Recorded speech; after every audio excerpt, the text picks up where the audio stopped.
मैं सबसे पहले यह बता दूं कि आज 2.5 महीने के लगभग चुनाव जीतने के बाद बिहार के सभी सीनियर साथियों की बैठक थी कि हमें इंडिया गठबंधन खासतौर पर कांग्रेस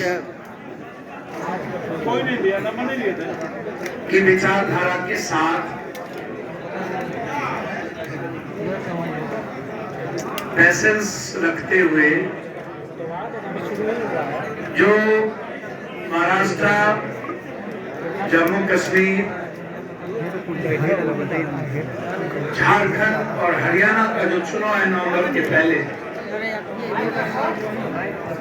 हम लोग कांग्रेस की विचारधारा के साथ झारखंड में कांग्रेस और हेमंत जी के साथ हम लोग खड़े रहे। देश में जो आज लड़ाई है और उसमें जो राहुल गांधी जी की भूमिका है, भाई थोड़ा सा उस साइड, उसमें सबसे पहली लड़ाई है आरक्षण। ST SC का creamy layer, Agniveer, examination lateral और 14 के बाद से लेकर अभी तक लगातार युवाओं के साथ खिलवाड़, उनके रोजगार के साथ, उनके नौकरी के साथ, EBC, OBC, ST SC के आरक्षण के साथ। पहला, जब जम्मू कश्मीर पर सवाल उठाते हैं हमारे गृह मंत्री जी, तो मेरा पहला 5 सवाल। पहला सवाल है कि किसान मरने के बाद आपने क्या किया।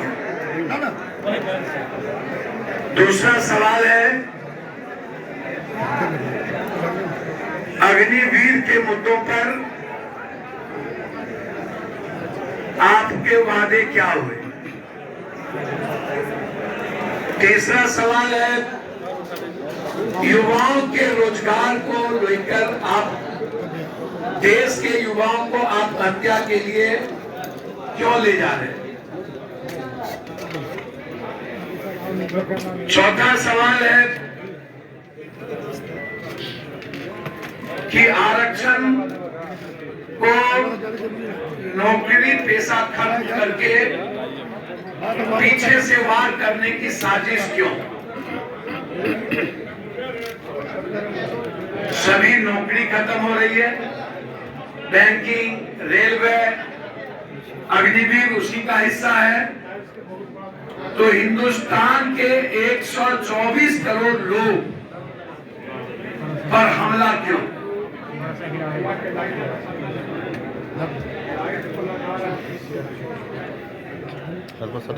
ST SC के क्रीमी लेयर के मुद्दे अभी तक अध्यादेश आपने क्यों नहीं लाया।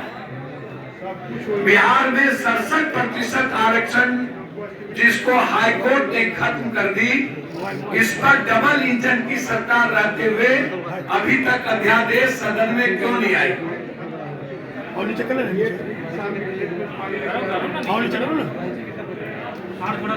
चौथी चीज, बिहार को लगातार विशेष राज्य, विशेष पैकेज की बात करने वाला डबल इंजन की सरकार नीतीश कुमार जी बिहार विशेष राज्य और विशेष पैकेज आपकी पार्टी उठाना बंद क्यों कर दी।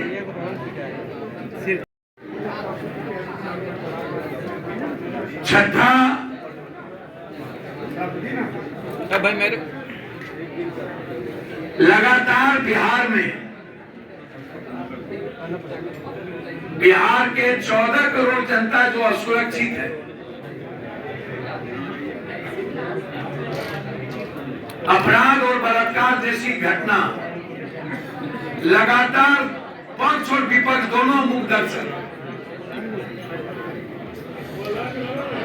और मेरा गुंडा गुंडा तेरा गुंडा महात्मा गांधी, सुभाष चंद्र बोस, ये जो मैं तुम की लड़ाई है सत्ता पक्ष और पक्ष की, इस जिम्मेदारी में पप्पू यादव और हमारे साथियों की जिम्मेदारी जो बढ़ी, आज इन मुद्दों को लेकर आरक्षण, एसटी एससी, नौकरी को खत्म करना,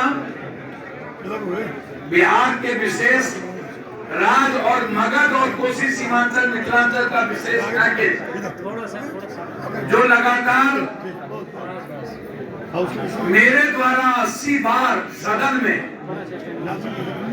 13 क्वेश्चन, आजाद हिंदुस्तान में 40 सालों में कभी भी बिहार के हित में इतने मुद्दे 20 के बाद के लोकसभा में चर्चा नहीं हुई। और बिहार को 59,000 करोड़ रुपया की बात करने वाली दल 2,63,000 करोड़ रुपया दिया यूपी को, 1.5 लाख करोड़ रुपया दिया उत्तराखंड को, और ये 59,000 करोड़ रुपया पुराना पूर्व बक्सर का, अगले साल का बांका का बिजली विद्युत परियोजना को उठा के ले जाना भागलपुर, कोई नई योजना नहीं है। पूर्णिया का एक्सप्रेस वे जो मधेपुरा में गडकरी जी का निर्णय था, और बक्सर टू भागलपुर सबसे कम राशि बाढ़ पर आप कर रहे 11,000। आप बिहार के स्मार्ट सिटी पर नहीं बोले, एक भी स्मार्ट सिटी नहीं बनी। नदी छोड़ने वाली जो बिहार की बात थी उस पर आपने नहीं दिया। फरक्का और भीमनगर बैरेज के रिहेबिलिटेशन पर आपने नहीं दिया। आप 40,000 मेगावाट विद्युत परियोजना जो हाईडेम बनाने को लेकर के संजय झा जी भी और सब बोलते रहे, उस पर आपने नहीं दिया। आपने 3 एयरपोर्ट, पटना तो छोड़ दीजिए, रक्सौल, भागलपुर, मुजफ्फरपुर, इन एयरपोर्ट को जो बढ़ाने की बात थी उस पर कुछ नहीं किया है।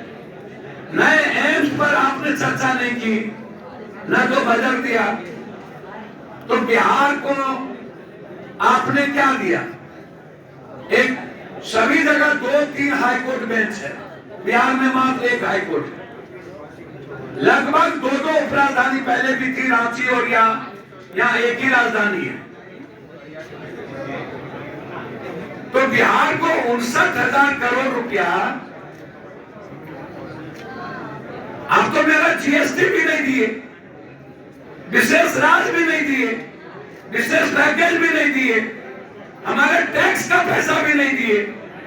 ये 59,000 करोड़ रुपया तो मेरी रॉयल्टी है, इसमें कौन सा बरबोलापन और बधाई। इसीलिए लगातार हम बिहार के विशेष राज और विशेष पैकेज, साथ साथ एसटी एससी क्रिमिनल लेयर और उसके आरक्षण को खत्म करने की साजिश, लेटरल एग्जामिनेशन को कानून को बनाकर लगातार ईबीसी ओबीसी और प्रतिभावान लड़कों को पर हमला, उद्योगपति पूंजीपति नेता और पदाधिकारी के बच्चों को लाने का एक माध्यम, और सरकारी नौकरी पेशा खत्म करने की साजिश। और बिहार को इंफ्रास्ट्रक्चर बढ़ाने के लिए हम लोगों ने आज एक बैठक की, जिसमें देश में जो नफरत की सिर्फ राजनीति और आरक्षण और एसटी एससी पर हमला जो है उसके खिलाफ इस बिहार में